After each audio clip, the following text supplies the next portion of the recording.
One question that you have to ask is sort of why is this happening now? And it's hard to imagine that this would have happened out of context. There's a long history of brutal relations between the police department in Baltimore and the community.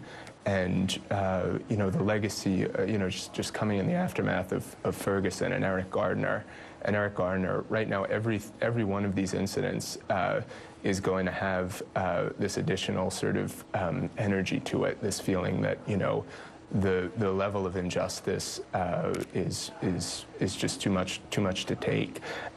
In addition, as you mentioned, there are these existing issues. There have been several lawsuits with rough rides and with the particular issue of how the police treat people while they're transporting them. So, between both the kind of local history and the national context, it feels a little bit like a powder keg.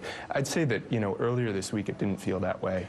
As Pastor Bryant was saying, the family and the ministers have been pretty concerted about, calling for peaceful demonstrations. Most of the protests, with the exception of a sort of breakaway faction on Saturday, most of the protests have been quite peaceful. And again, I'm not so sure that what we're seeing right now is going to be the harbinger of something, but it doesn't look good right now. Ari, in previous cases where